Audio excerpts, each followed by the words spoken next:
(4월 15일은) 21대 국회의원 선거일, 그리고 내일과 모레는 사전투표일이죠. 국민의 권리인 참정권을 행사하는 아주 중요한 날인데요. 우리가 이런 권리를 제대로 갖기까지는 여러 우여곡절이 있었습니다. 그럼 투표하러 가기 전에 정성스럽게 차려낸 역사 한 상 배부르게 먹어볼까요? 역사 맛집 역사 셰프 신일고 김준호 선생님과 함께합니다. 선생님 안녕하세요. 네, 만나서 반갑습니다. 네, 오늘 정말 그 말도 많고 태도 많았던 사상 초유의 온라인 계약이 이루어졌습니다. 네, 정말 학교에서 이 계약을 위해서 정말 바쁘게 준비를 한 결과 네. 큰 문제 없이 저희 학교도 네. 계약을 했습니다. 학생들 반응은 어떤가요?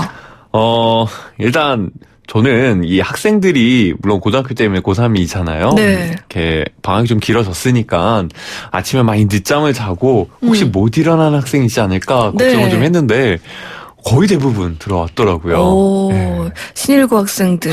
네. 훌륭합니다. 훌륭하네요. 거의 대부분 들어와가지고 이제 네. 수업 듣는데, 선생님 뭐 어색해요. 뭐 카메라 놓고 수업을 선생님이 하고 있으니까 뭐 네. 이런 반응부터 시작해가지고 아이들끼리 또 얘기도 하고 또 네. 즐겁게 또 색다른 경험으로 이제 수업을 맞아요. 진행했었던 것 같아요. 오늘 이제 각종 기사들이 뜨고 있고 또 실제 참여해본 뭐 김준호 선생님도 지금 현직 교사시기 때문에 네. 선생님들 학생들도 막 인터뷰를 많이 하던데 정말 우리가 가보지 않은 길이라는 표현이 딱 맞는 것 같아요. 네. 그래서 많은 뭐 시행착오도 있을 거고 또 뜻하지 않는 장점들도 나올 수도 있을 것 같기도 하고요.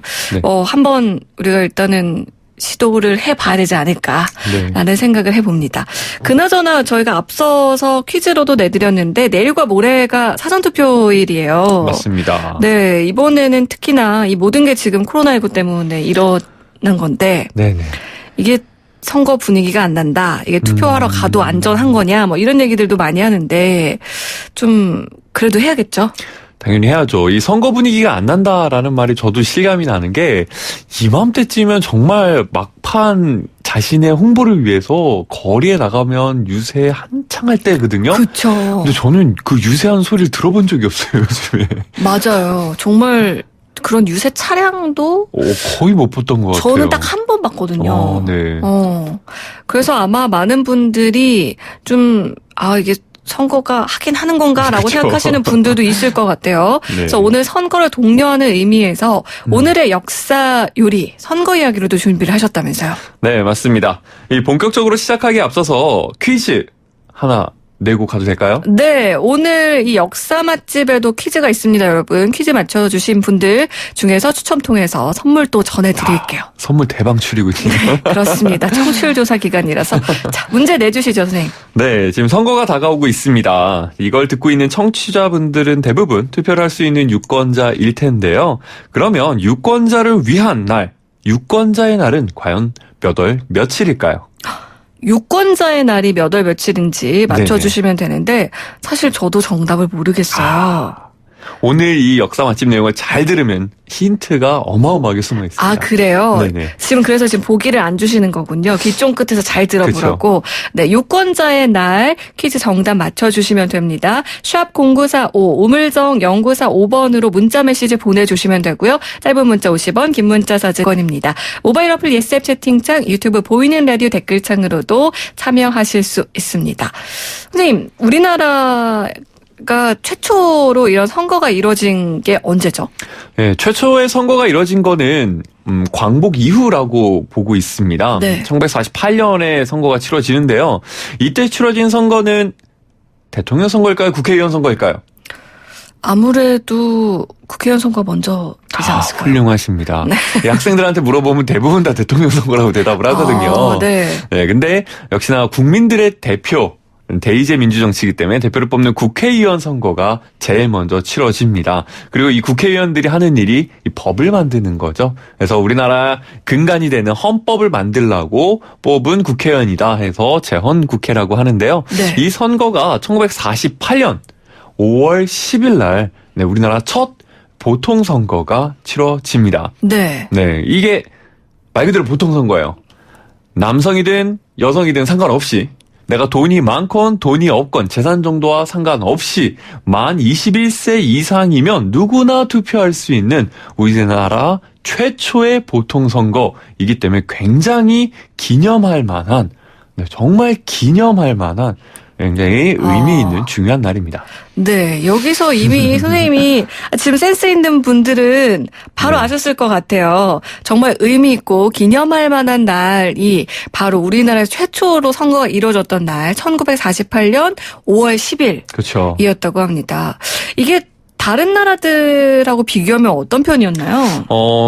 다른 나라들은 이전부터 투표가 실시가 되고는 있었죠. 네. 특히 서양 중심으로 투표가 실시됐는데 대부분 제한이 많이 있었어요. 재산 정도가 있었고요. 재산이 어느 정도, 세금을 어느 정도 못 내면 투표권이 없고, 그 다음에 여성이 투표권을 가진 게 크게 오래되지 않습니다. 네. 그런데 이렇게 남녀노소 할 거 없이 일정 나이 이상 되고, 재산 전혀 관계없이 할 수 있는 보통선거는 우리나라도 뒤지지는 않습니다. 우리나라가 48년인데요. 네. 근처 살펴보면 프랑스가 44년이었고요. 그다음에 이탈리아가 45년, 일본 46년, 벨기에 48년. 거의 비슷비슷하게 우리나라도 네. 보통선거가 실시가 되었습니다. 그렇군요. 이 당시 투표에 참여한 사람들 어땠을까요? 이제 지금 올해 아무래도 이 감염병 때문에 투표율이 좀 낮지 않을까 걱정하시는 분도 있는데 네네. 첫 선거다 보니까 왠지 다들 엄청나게 참여했을 것 같기도 해요. 그렇죠. 이건 꼭 해야 되나 보다부터 시작해가지고 많이들 참여를 했을 텐데요. 놀라운 건 그 당시 조사에 의하면 미군정 통계에 의하면 48년도에 문맹률이 약 40%가 넘는다 그래요. 네. 그럼에도 불구하고 가서 투표한 사람들이 전체 유권자 투표한 사람들이 95.5%가 투표를 했습니다. 그러니까 문맹률이 40%인데 투표율이 95.5라는 건요. 글자를 잘 몰라도 일단은 투표장에 다 갔다는 그렇죠. 거잖아요. 네. 대단한 열기였네요. 우리나라에 있었던 최초의 선거 1948년 5월 10일에 실시된 국회의원 선거였다는 거 여러분들 알려드리면서 이번 21대 총선 벌써 이제 21대까지 왔는데 네네. 이제 두 개의 투표용지에 투표를 하게 됩니다. 하나는 지역구 네. 이제 후보에게 한 표를 행사해 주시고 하나는 비례대표를 뽑는 네, 그 맞습니다. 표를 행사해 주시면 되는데 이번 투표용지가 48cm로 역대 최장 길이에요. 네, 이것도 이제 역사에 기록될 만하죠. 그러니까요. 이게 예전에는 투표용지가 어떤 모습이었을까요? 요즘엔 투표용지 투표하신 분들은 알겠지만 이렇게 이름이 가로로 써 있어요. 네. 정당명도 이렇게 가로로 써져 있고 옆에 이게 찍는? 도장으로 네. 찍게 되어 있잖아요. 근데 최초의 선거 용지는 이름이 세로로 쓰여져 있어요. 네, 세로로 쓰여져 있고 도장을 그 밑에다가 찍는 네. 이렇게 되어 있고요. 이름도 한자랑 한글이 같이 쓰여져 있어요. 근데 아까 말씀드렸듯이 그 당시 문맹률이 40%가 넘는데 네. 한자든 한글이든 모르거든요. 네. 많은 사람들이 모르면 어떻게 뽑느냐? 1번이냐 2번이냐 3번이냐 숫자로 뽑는 거예요. 근데 이 숫자도 아라비아 숫자도 모르는 사람들이 많아서 네. 막대기 기호 있죠. 아하. 네, 막대기 1 하나, 막대기 2는 막대기 두 2개 개. 이런 식으로 이제 기호를 표시를 했습니다. 그러니까 지금으로서는 상상할 수 없는 그렇죠. 네, 다른 모습의 투표 용지였을 것 같은데 지금은 또 투표할 때 뭔가 인주나 뭘 찍지 않아도 자동으로 그냥 그 기표 용구에 딱 찍으면 찍히는 그 도장을 쓰는데 예전에는 뭘 사용했을까요? 이 도장 찍어보신 분은 알겠지만 되게 이뻐요, 색깔이. 그리고 왠지 투표 인증샷을 이렇게 투표소에서는 찍을 수가 없으니까 네. 이 손등에다가 이걸 찍고 나 투표했다라고 이제 SNS에 인증을 많이 하는데요. 네. 최초의 선거했을 때는 동그라미 도장을 찍게 돼 있었어요. 네. 근데 이제 동그라미로서 공식적인 이제 도구가 정해져 있진 않았고요. 동그라미를 이쁘게 낼 수 있는 게 뭐가 있을까 하다 보니까 이제 대나무이죠. 네, 그래서 이 대나무로서 많이 이제 찍었고요. 그 다음에 이제 50년 6.25 전쟁이 있으면서 탄피, 이 총을 쏘면 이제 떨어지는 이 탄피가 동그랗게 찍을 수 있거든요. 네. 그래서 선거로 투표를 할 때 이 탄피로도 많이 찍었습니다. 정말요? 네네. 네. 아니, 대나무는 좀 이해가 갔는데 탄피까지 사용을 했었다는 게 좀 신기하기도 하네요.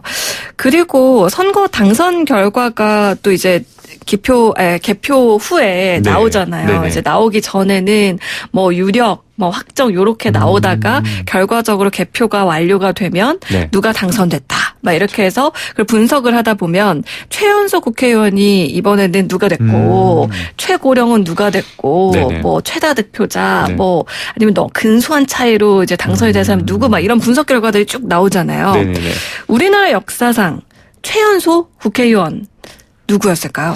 우리나라 역사상 최연소 국회의원은 만 25세 5개월 28일의 나이로 당선된 분입니다. 정말 젊은 나이였네요. 네, 만 25세면 진짜 젊죠. 네, 요즘 제가 그 후보 명단을 쭉 보더라도 20대는 많이 없었거든요. 네, 많이 없어요.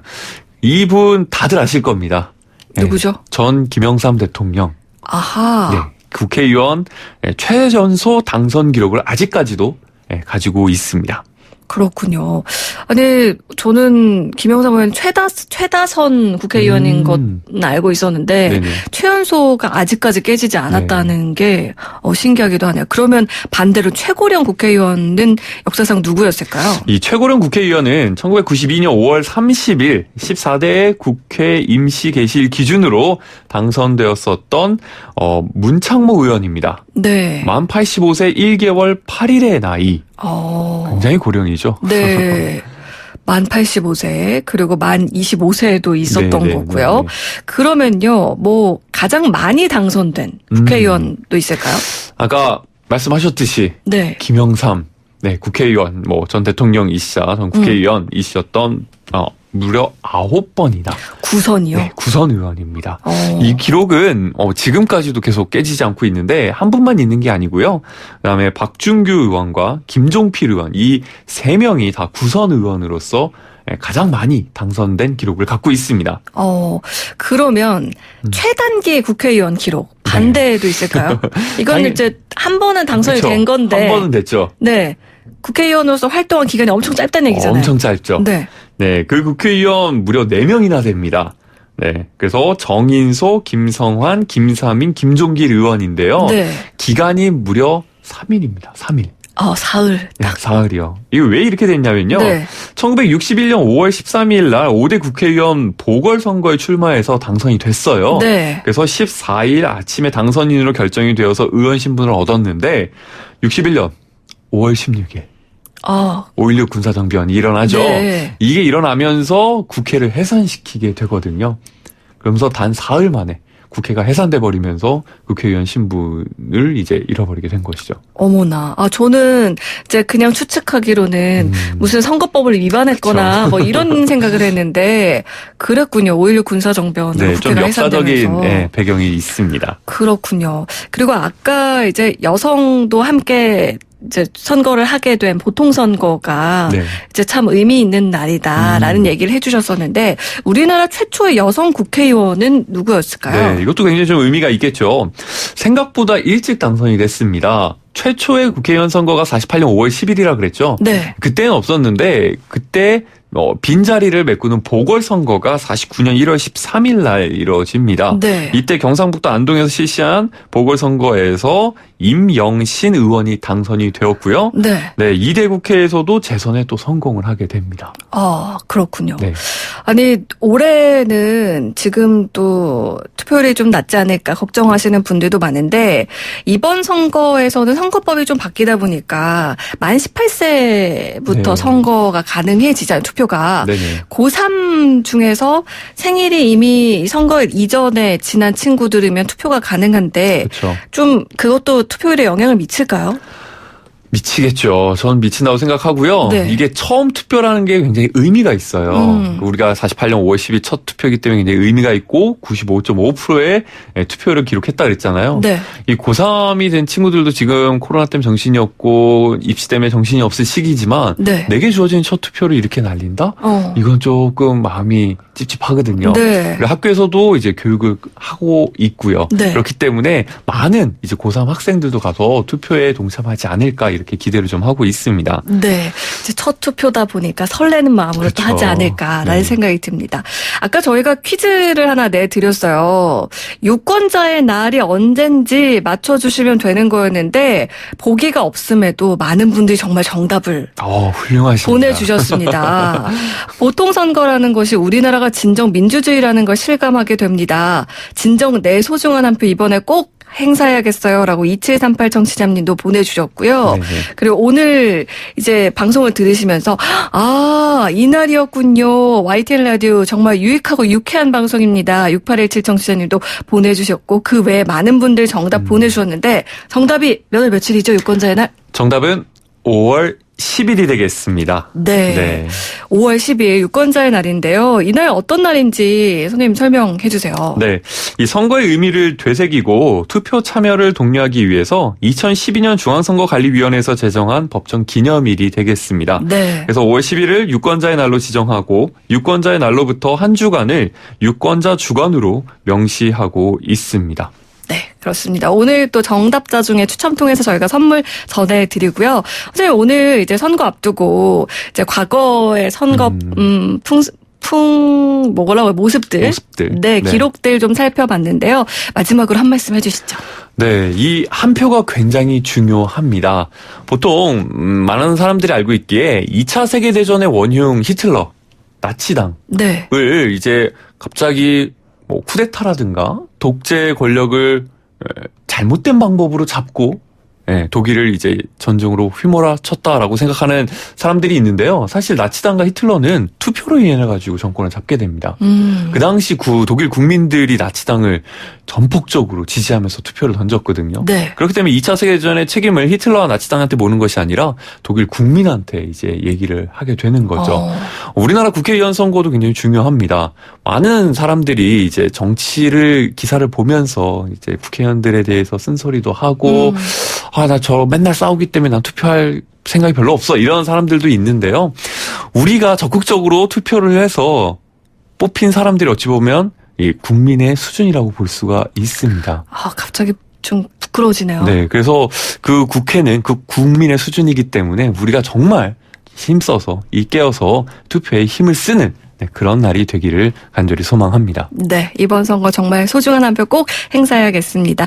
역사 맛집 오늘 신일고등학교 김준우 선생님과 함께했습니다. 선생님 오늘 말씀 고맙습니다. 네, 감사합니다.